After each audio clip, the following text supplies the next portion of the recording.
Today's short presentation will be geared around critical thinking and the difference between deductive and inductive reasoning. So we're going to discuss, before we get into critical thinking, the definition of logic. So what makes up a logical conclusion, specifically inference and premise? From there, we will outline the types of logics and their means of acquisition. So what is logic? Logic is the science of valid inference. By inference, I mean how we draw a conclusion. So inference equates to conclusion. We draw conclusions from a premise. A premise can be thought of as a starting point, data, or assumptions.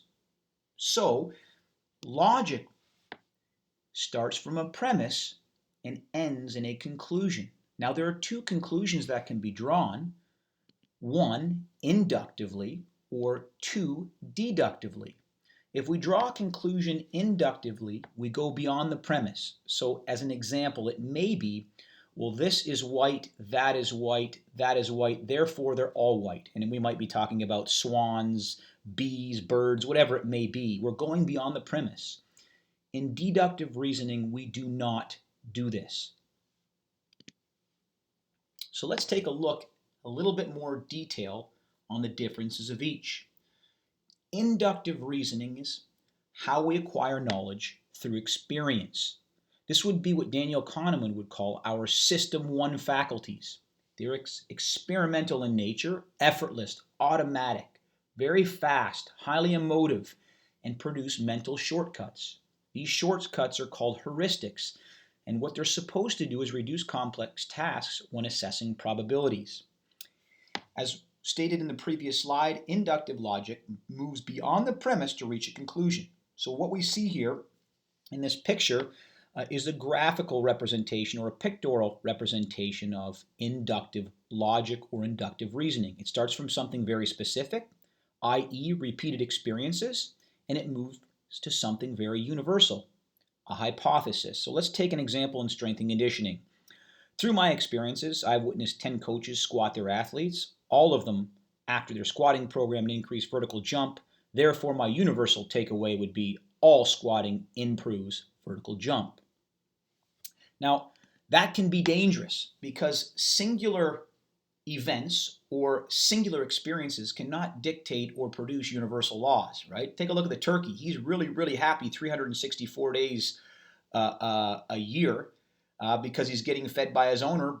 But on the 365th day, which is Thanksgiving, bad things can happen.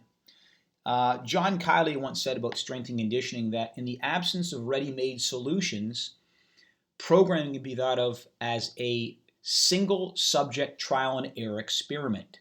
Okay, so I want to lead, or that perfectly leads rather, to how we draw conclusions deductively.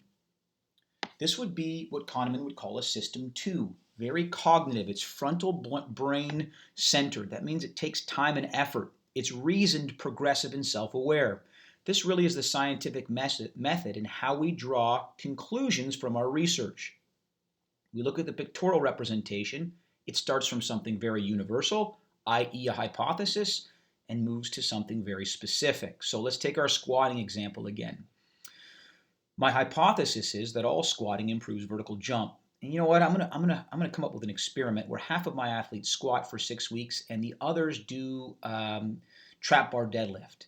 And then I'm gonna measure the difference in strength and vertical jump after. So I'm starting with something very universal. Squatting improves vertical jump. And I have a conclusion based on half the athletes squatting, half the athletes deadlifting, and then vertical jumping to reach some sort of a conclusion. So this is how a deductive form of logic would take place. We are not moving beyond the premise. This is how we use deductive logic at our facility. This is a schema from Karl Popper's book, Conjectures and Refutations. Karl would offer and argue that all science starts and ends with problems. So our initial problem as strength coaches is how do we design a program for athlete X, for sport X?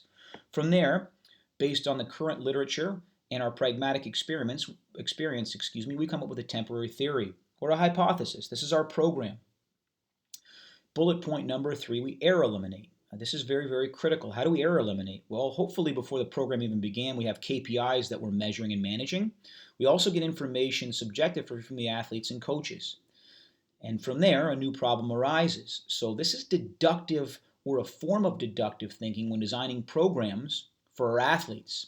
We start with a problem, we end with a problem, we track, we manage, and we measure, and we're constantly piecemealing things together. That means things are changing as information changes. So a brief overview again. Deductive logic would be our critical thinking means. It's rationalistic in nature. It starts with a problem. It takes time. And the conclusion follows the premise. We're not making universal statements. We're essentially, as strength and conditioning coaches or coaches, having small experiments on a weekly basis to see what we're doing, if it's working or not. Inductive logic, on the other hand, is based on experience. It starts with repeated observation, and the conclusion goes beyond the premise. So we're making general assumptions from very specific events. Review. Logic is the science of valid inference. Both inductive and deductive logic are important. Again, this presentation was on deductive logic, but we use inductive reasoning all the time. I'll give you an example. Our programming 1 divided by n, this is completely stolen from the stock market, right? How do we diversify our portfolios? We get more and more stocks in that to offset the potential risk and maximize our gains. The same can be done with programming. That's a programming heuristic that we'll use. But the content of this presentation was deductive reasoning, which is much more research based. It doesn't go beyond the premise. So they're both important. I always like to say one's the omega-6, one's the omega-3. Both are important for the diet, but it's important that we have a balance between the two. In my personal opinion, we're skewed one way, and we need to be better cognitive, critical thinkers. In order to improve critical thinking skills, deductive reasoning is critical. This last one's really important for me. This must take place in a safe environment, void of ego and dogmatism. Nobody wants to share if they feel threatened. There's 2 ways to have a better theory. It's better explained and it's better tested. So we as strength and conditioning coaches should not shy away from criticism, but needs to come from the right place. We need to avoid ad hominem name calling, and we need instead to create a safe environment where people will feel comfortable sharing. And from there, better explanations present themselves and everybody's able to learn.